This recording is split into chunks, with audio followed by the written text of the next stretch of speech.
No, you're wrong, Bowman added. They aren't the same person. Mr. Canis is the man, the wolf is a monster locked up inside him. If you put Mr. Canis on trial for crimes the wolf committed, you're punishing the wrong man.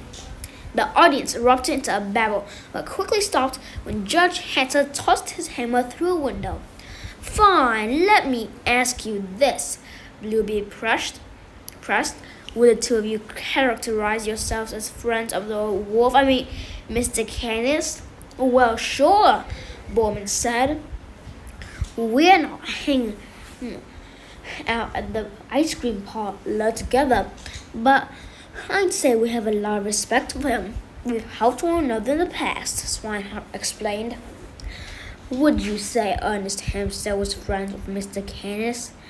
Ernest was very close with Brother Grimm, Bowman continued. He spent a lot more time with Canis. I think he'd come to trust him. I'd say they were good friends.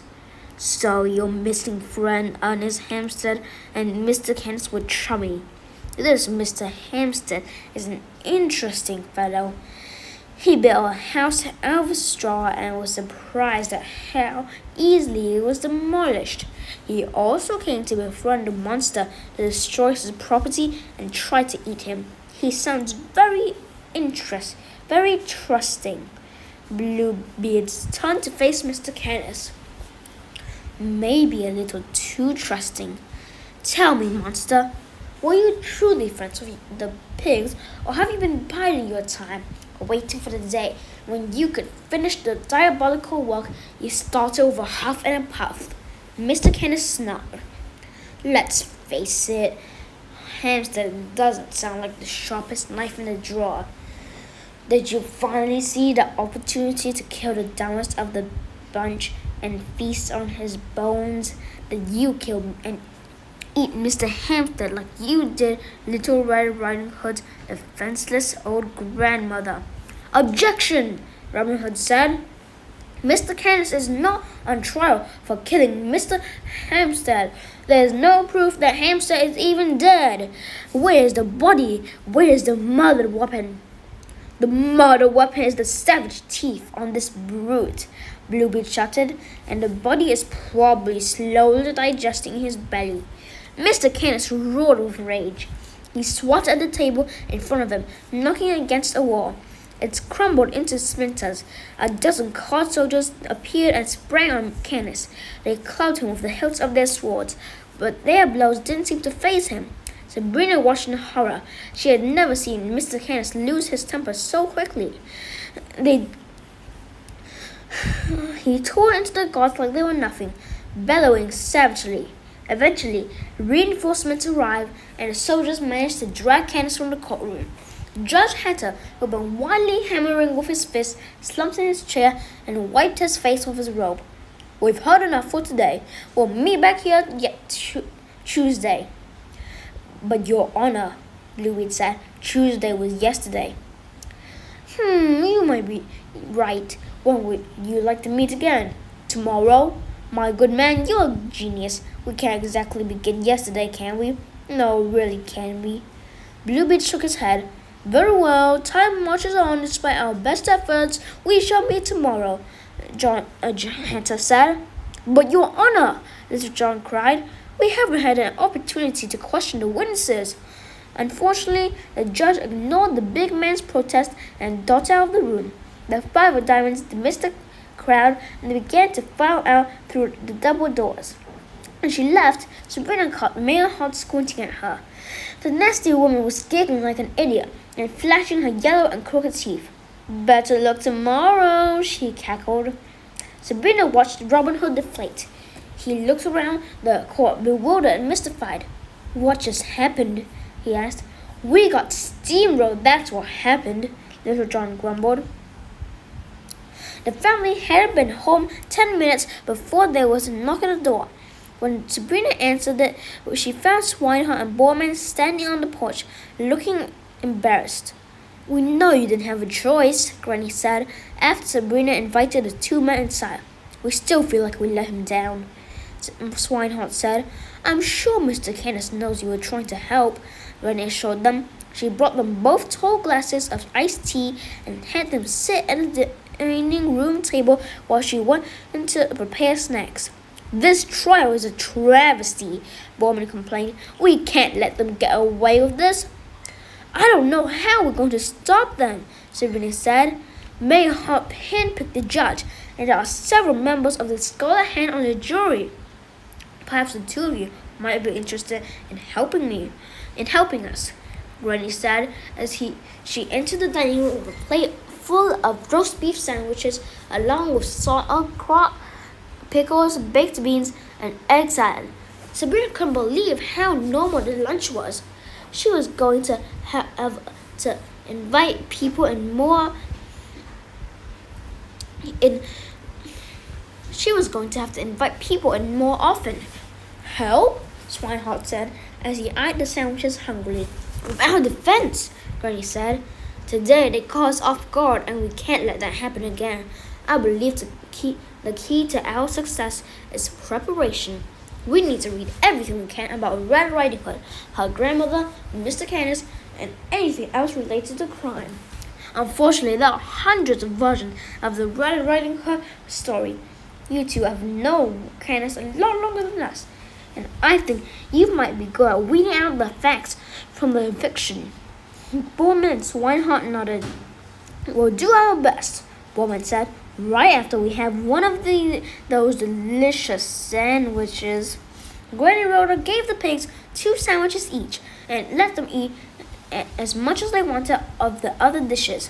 Sabrina had never seen anyone eat as much as the 2 former deputies. They shoveled food into their mouths and were eager for more moments later. While they ate, they went to work sifting through their family's countless books. Sabrina, Daphne, Uncle Jake, and Granny helped search. What should we be looking for? Daphne said. Any kind of discrepancy, Granny replied. Daphne took out her pocket dictionary. That she didn't just ask Sabrina was infuriating. It was easy enough to tell her sister that discrepancy was another word for contradiction, but little girls didn't seem to want Sabrina's help anymore. It hurt her to feel that grown-up Daphne no longer needed her.